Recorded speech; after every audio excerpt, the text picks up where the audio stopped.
El Rey del Océano está de vuelta, y esta vez deberá enfrentarse a una amenaza que lo pondrá a prueba para salvar su reino y su familia. Pero, ¿qué es el Tridente Negro? ¿Cuál es el misterio del Reino Perdido? ¿Y es este el final total del DCEU? Bueno, si quieres esas y muchas más respuestas, no te despegues de este video y acompáñame a repasar todo lo que debes saber antes de ver Aquaman y el Reino Perdido.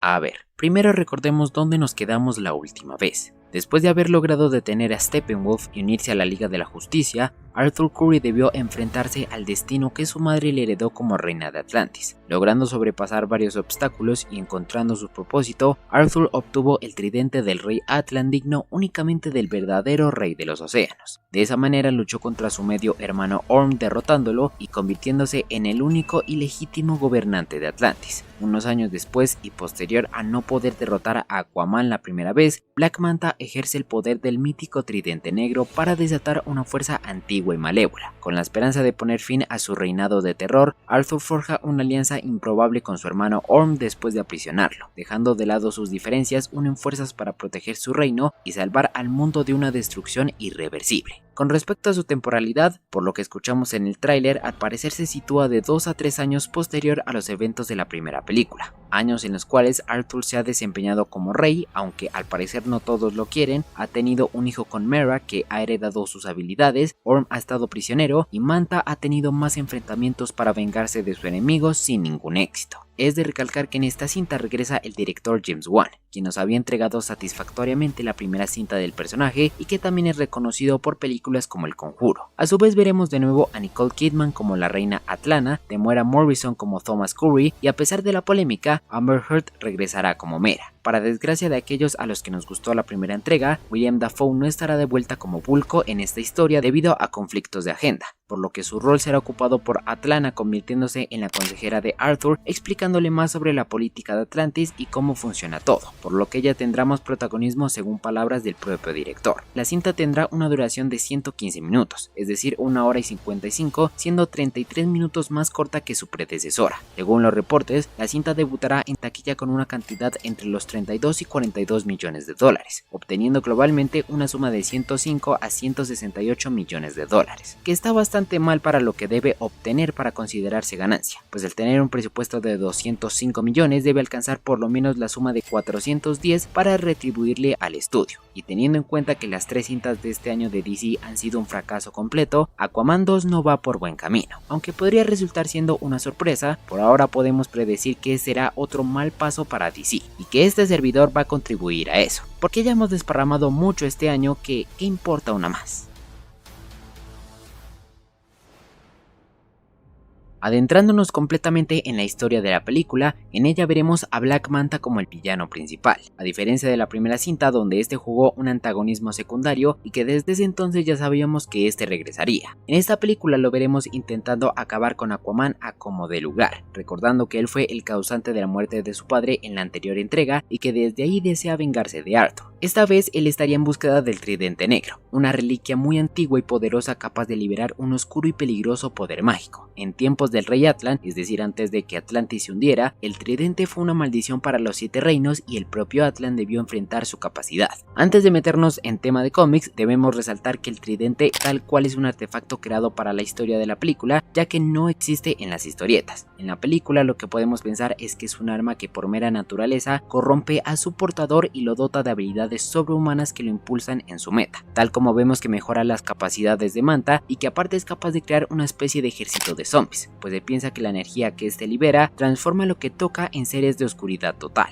Otra teoría que se tiene es que era un tridente normal y que algún ser con magia oscura lo convirtió en esta arma letal, que podría ser el caso de este rey oscuro que vemos en los trailers. De él también sabemos muy poco y parece ser otra creación propia de la historia, aunque es muy apresurado para decirlo. La teoría que tengo es que en el pasado Atlan debió enfrentarse a este rey junto con el tridente y su ejército, logrando derrotarlos y encarcelando a este ser en algún lugar en las profundidades submarinas, pues en el tráiler escuchamos que este le dice a Manta que lo libere de su prisión y todo su poder será suyo. Esto posiblemente ligado a que si lo libera, su espíritu maligno encarnará dentro del cuerpo del portador del tridente, que en este caso es Manta. Ahora bien, ya hemos intentado apuntar a lo que veremos en la película, sin embargo encontramos ciertas similitudes con los cómics. Para empezar debemos mencionar que este rey oscuro podría ser una especie de variación del rey muerto que sí aparece en los cómics. Hace siglos Atlan gobernaba la Atlántida. Esta se expandió bajo su liderazgo y su tierra se convirtió en 7 reinos diferentes. Cuando su hermano Orin se disgustó con la política de raza abierta de Atlan, usurpó su poder para proteger a su gente de la contaminación de su linaje. En la batalla, Atlan resultó herido y se retiró al océano. Orin asesinó a su esposa e hijos mientras él no estaba para protegerlos. Posteriormente, Atlan forjó 7 armas utilizando el oro del alquimista para retomar la Atlántida. Afligido por el dolor de la pérdida de su reino y su familia, Atlan usó el cetro para hundirla. De los 7 reinos, 4 fueron destruidos y 3 sobrevivieron: la Atlántida, la Trinchera o la Fosa y el reino de Shevel, el hogar de Mera. Pasaron siglos mientras que el esqueleto de Atlan residía junto a su tridente sin vida, pero posterior a ser resucitado por Vulko, los Shevelianos y los habitantes de la fosa cederían ante su verdadero rey, mientras los atlantes iban a la guerra liderados por Aquaman. Atlan intentó usar su cetro para destruir la Atlántida nuevamente, pero fue detenido por la fuerza y la voluntad de Arthur para proteger la ciudad. Atlan finalmente se derritió con el magma mientras que su cetro residía bajo el poder de Aquaman. En la película evidentemente no veremos esta historia tal cual, ya que Atlan está luchando contra el rey oscuro mano a mano. Aparte que si bien él fue quien ocasionó el hundimiento de Atlantis, él mismo se autoimpuso un exilio para sus últimos días, de manera que es totalmente descartado que veremos esta adaptación.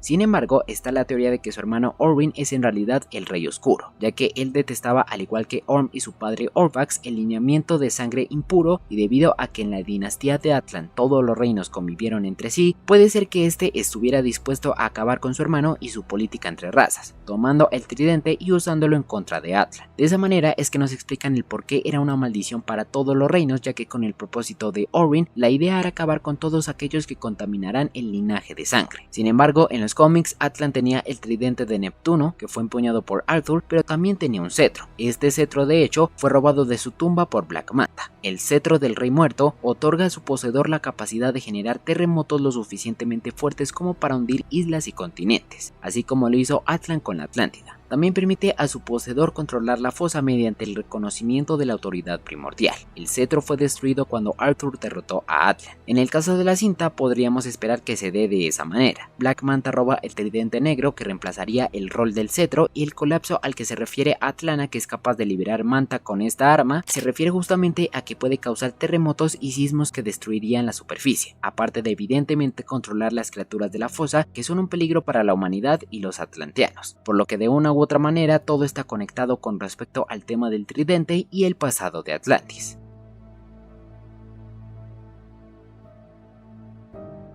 Algo de lo que también debemos hablar es del reino perdido, pues tal cual se dice que la respuesta a la amenaza del tridente está en esa nación que nunca más se volvió a encontrar posterior a la gran caída de la Atlántida. Debemos recordar que antes de tal suceso, en ella se encontraban 7 grandes reinos: el reino de Atlantis, la capital y el centro de la vida y la cultura atlanteana; el reino de Shevel, principal rival de Atlantis y hogar de Mera; el reino de los pescadores, los más avanzados tecnológicamente y con una cultura con énfasis en el intelectualismo y el aprendizaje; el reino de los Brine, quienes retrocedieron hasta transformarse en criaturas en forma de cangrejos, brutos y fáciles de provocar; el reino de la Fosa, uno de los reinos caídos poblado por criaturas en forma de peces humanoides que son salvajes y se desconoce cómo se convirtieron en ello; el reino de los desertores, un reino que se separó de los demás estableciéndose en un mar que terminó convirtiéndose en el desierto del Sahara. Cuando el agua desapareció, el reino y sus habitantes igual. Y finalmente tenemos el reino perdido, del que no sabemos ni mierda.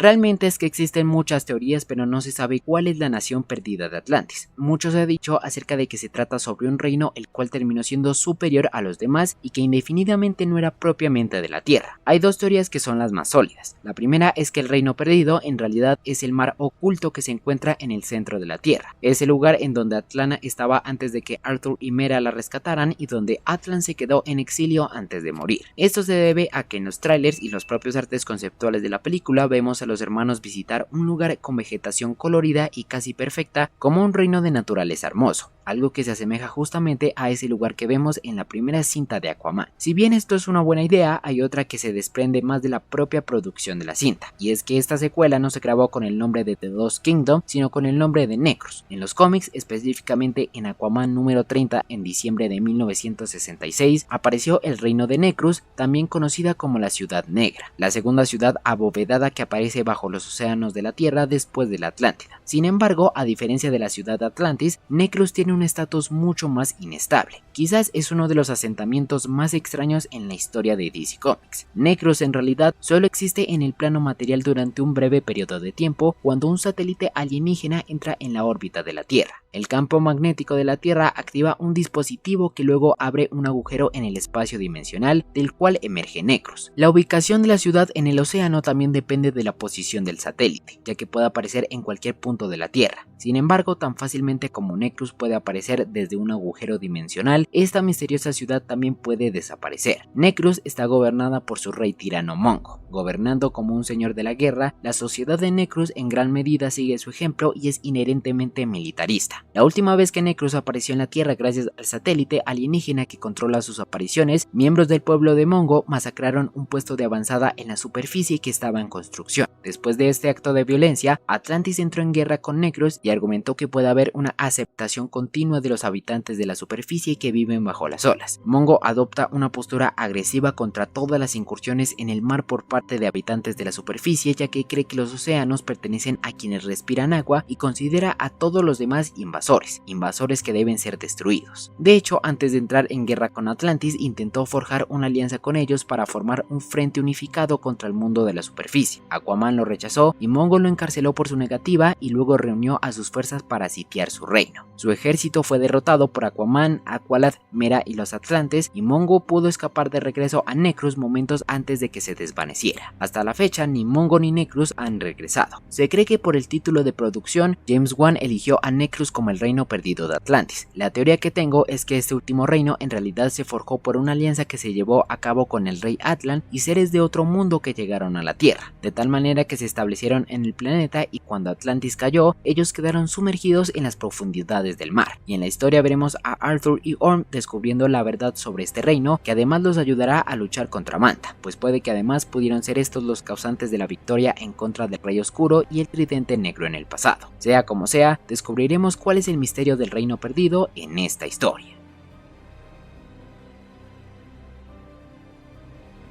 Siguiendo en otro punto bastante importante, tenemos a Arthur Curry Jr., hijo de Arthur y Mera, que se presentará en esta cinta, el cual vemos que ha heredado los poderes de su padre de hablar con las criaturas del mar, porque si digo que habla con los peces queda muy estúpido. Sin embargo, este aparece en los cómics con una historia muy lamentable. Junior tenía la capacidad de crear vida a través del agua y salvó a su tío Orm varias veces, lo que lo llevó a sentir cariño por el niño a pesar de su odio hacia Arthur. En una ocasión, Black Manta raptó al niño y lo colocó en una esfera llenándola lentamente de oxígeno. Black Manta aprovechó la desesperación de su enemigo e hizo que Aquaman luchara contra Aqualad a cambio de la vida de su hijo. Aquaman y Aqualad pelearon, un hecho que cambiaría su relación. Sin embargo, mientras luchaban, el tanque se había llenado completamente de aire y debido a la fisiología 100% atlanteana que había heredado el niño de sus padres, lo condujo poco a poco a que perdiera la vida. Después de la pelea, Aquaman descubrió que Junior había muerto. Fue tras Black Manta, pero no se atrevió a matarlo. Posteriormente, Aquaman y Mera tuvieron una hija a la cual sobreprotegía mucho para que no le ocurriera lo que a su hermano fallecido. En la cinta, a diferencia del cómic, Arthur Jr. sí puede respirar en el aire. Sin embargo, él es la clave de los planes de Manta de acabar con su padre, pues cuando este obtiene el Tridente Negro, el Rey Oscuro se comunica con él para decirle que lo libere de su prisión y así todo su poder será suyo. Según el propio tráiler, Atlana explica que la llave para abrir esa prisión en la que está ese ser es el linaje de la realeza atlanteana, descendientes de su sangre, y si bien Orm cree que los necesita a él y a Arthur por ser el final del linaje, en realidad Manta va por el hijo de Arthur, que se confirma en el tráiler donde vemos a Tom herido decirle a su hijo que Manta se llevó a Junior. Este hecho generará que el pequeño Arthur sea una pieza importante en el desarrollo de la historia. Me atrevería a decir que más que su mamá. Gracias a esto, las imágenes de los avances nos muestran que Manta lo lleva a un lugar con cristales en donde se teoriza que se encuentra la prisión del Rey Oscuro.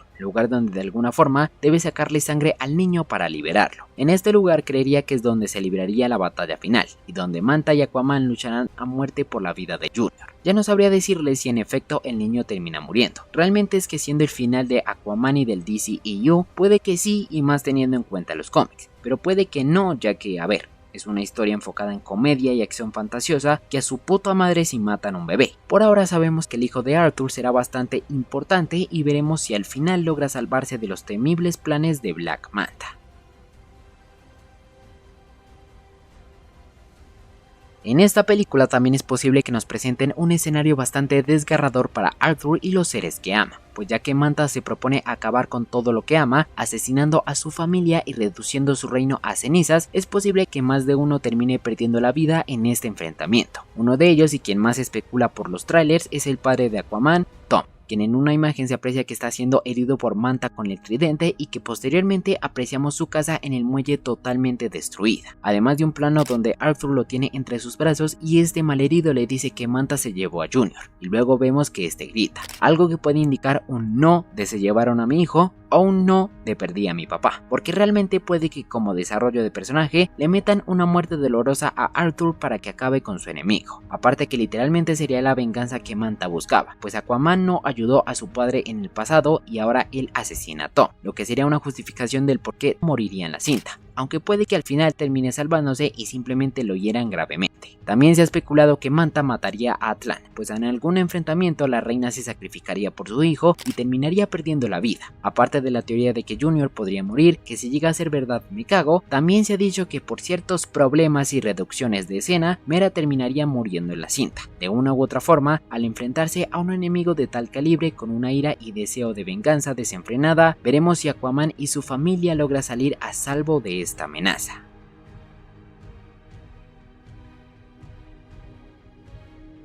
Y justamente hablando de ese tema tenemos que referirnos a Amber Heard regresando como Mera. Si bien durante un tiempo se mencionó que Emilia Clarke podría sustituirla en el rol, al final ella volvió al set de grabación para colocarse en la piel de la reina de Atlantis. Pero bueno, el hecho tal vez de que regrese podría condicionar el rendimiento de la película.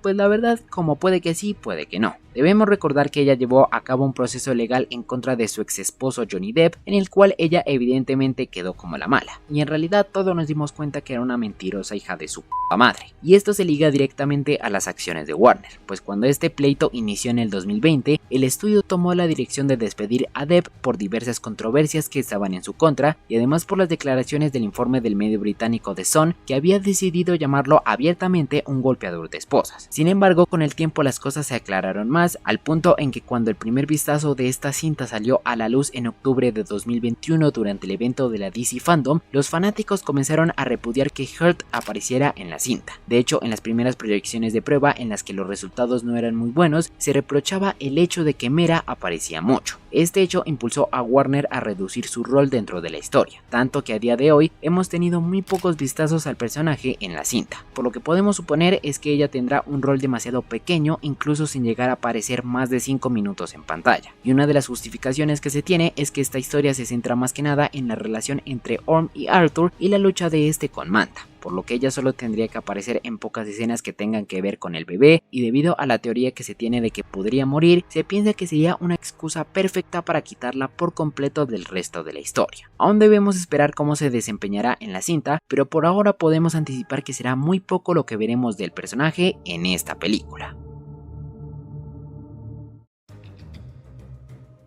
Otro punto bastante destacado y realmente el principal dentro del desarrollo de la trama será la relación, o como lo han llamado muchos medios, el bromance entre Arthur y su medio hermano Orm, pues como sabemos la anterior cinta se centró en la lucha que ambos tenían. Por un lado, Orm creyendo que su hermano era un mestizo impuro que no merecía el trono, y Arthur intentando ayudar a Mera y Vulko a evitar que este llevara una guerra a la superficie por su deseo de controlarlo todo. Al final, Arthur logró vencerlo y aprisionarlo en algún lugar en el reino de los desertores, En esta cinta, ante la amenaza de Manta, se vería obligado a pedirle ayuda, a lo que acudiría hasta este reino con un traje de camuflaje de color azul oscuro, un traje que llamado como el traje de sigilo, compuesto de una tecnología atlanteana basada en la capacidad de camuflaje de un cefalópodo. El director y el guionista se basaron en el traje azul de los 80 para crearlo, el cual fue presentado en la miniserie de 1986 por Neil Posner. También denominado el traje de camuflaje, estaba destinado a mezclarse con el océano. En esta serie se abordó mucho el tema de la mitología y la magia en las profundidades de los océanos, como veremos en esta cinta.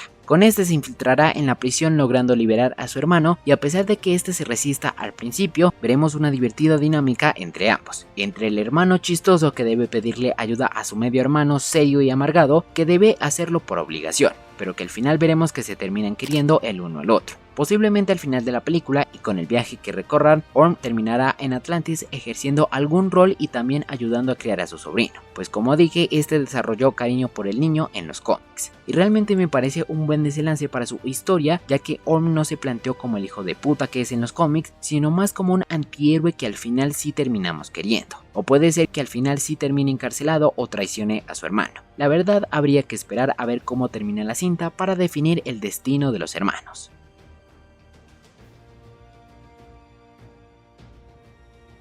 Finalmente debemos mencionar un tema un poco más polémico en cierta parte, pues debido a los planes que DC tiene para el futuro y el evidente fracaso que ha significado toda esta saga para el estudio, se ha hablado mucho de que Aquaman y el Reino Perdido es el cierre total para lo que conocimos del universo extendido de DC, algo que dentro de todo ya sabíamos, ya que su fecha de estreno se situaba posterior a la de Flash, pero debido a que el final de esa película solo dejó más vuelto mierda todo, esta cinta deberá no reiniciar el universo DC, pero sí acabar con todas las historias que los personajes de esta película tengan. De inicio debemos tener en cuenta que los propios trailers se refieren a esta historia como la última batalla de Aquaman, y gracias a los recientes rumores de que el estudio le daría otro rol en el próximo universo de James Gunn, y además las declaraciones del propio actor donde afirma que es muy improbable que regrese como Aquaman, es muy posible que sea la última vez que veamos a Jason Momoa en la piel del personaje, ya que sería muy confuso para todos situarlo como este héroe en la nueva línea de tiempo, más aún teniendo en cuenta que sería más viejo que el propio Superman. Y realmente es que parece que Warner estrena esta cinta